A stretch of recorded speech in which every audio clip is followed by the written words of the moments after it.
Hello, online pipe community. Ethan, Parsimonious Piper here. It is Cobb Tuesday. I'm a Cobb Tuesday Cobb. Missouri Meerschaum Naked Apple. I'm a Cobb Tuesday hat again. It is absolutely gorgeous here in North Carolina. Low 70s. Not too much humidity. Just absolutely beautiful. Well, today's Cobb Tuesday is brought to you by your fellow YouTubers. Everything that I'm going to talk about today was given to me. First up, what is in today's pipe is none other than some Germain's BK Flake that I was given by Derek Tamper-Proof when we had our little North Carolina meetup just recently. This one, the BK, if I gather correctly, stands for Broken Kentucky Flake, is just Kentucky and Virginia.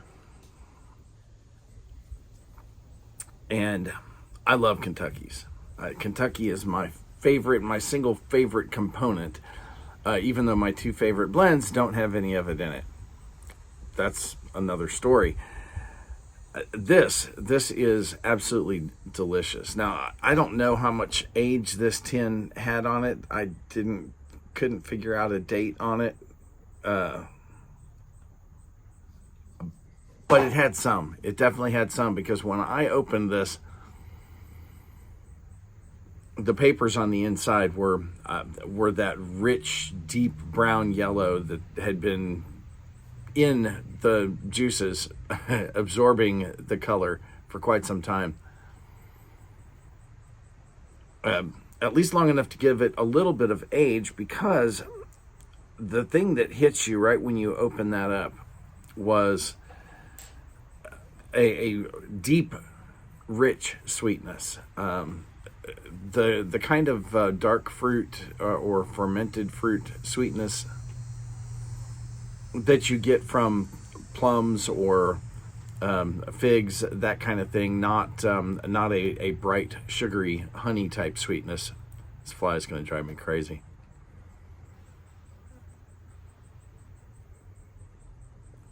And it's really, really delicious. I read some reviewers say they thought there was perique in it, or that maybe that plumminess or something was why they thought there was perique in it. I don't have any clue about that. The tin says just Virginia and Kentucky, so I'll go with the blender. But it is a nice, rich sweetness, and there's a little bit of smokiness and floral from the Kentucky, and it's not that barbecue-y Kentucky. If you're not a fan of that variety, this is not that. This is most definitely...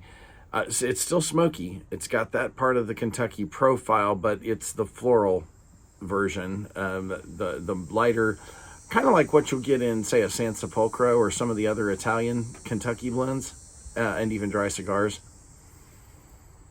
rather than the deep, meaty barbecuiness of, say, an Old Dark Fired or a Bold Kentucky. Or if you've had the ones that are still available, John Cotton's Double Pressed Kentucky and Double Pressed Dark Fired, both have more of the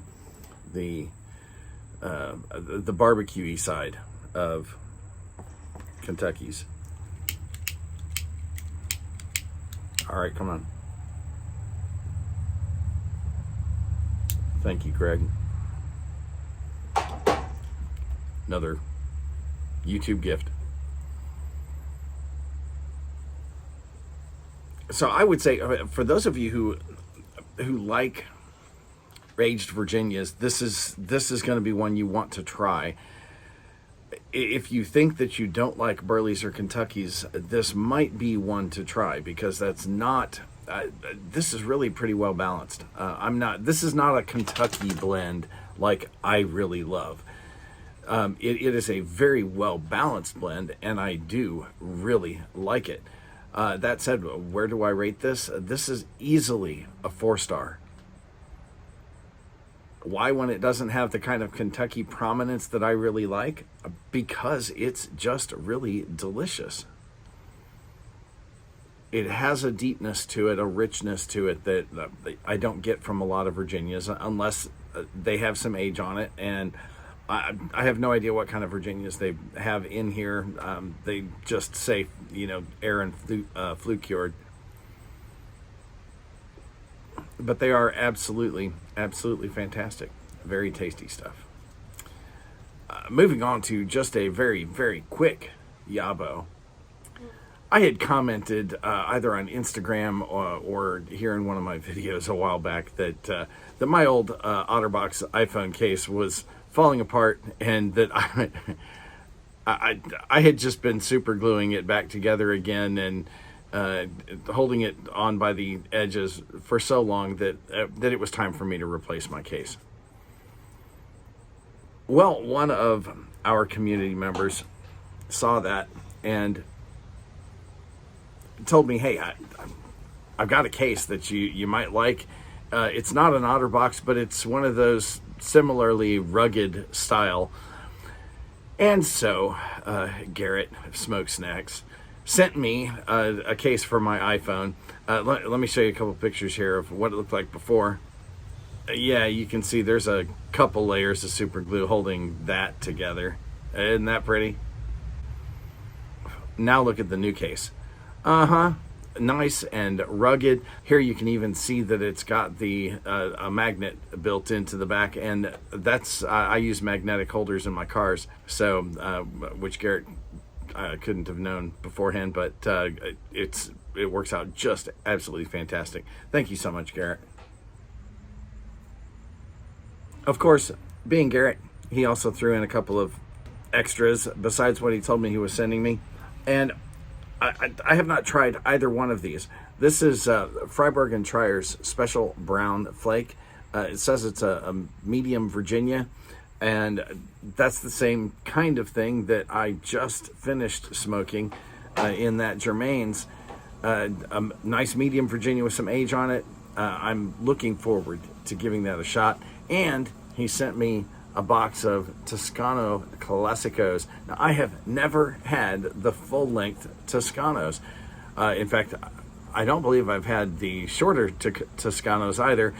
What I have had are the cheap American knockoffs, the Perotti Kings. I happen to love those. The dry Italian cigar style is absolutely fantastic. So I am looking forward to having one of the originals from the 1930s on, and the star of practically every spaghetti western out there. You always saw folks like Clint Eastwood with a big old long dry cigar in his mouth. Couldn't tell you whether they were Toscanos or not, but I am looking forward to those. Thank you so much, Garrett.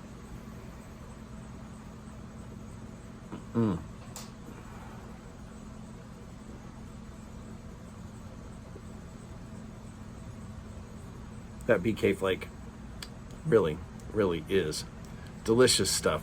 So there you have it, folks. Cobb Tuesday. I'm running into the danger of hitting the 10-minute mark without really having anything more to say. So just enjoy and light something you like. We'll see you next time.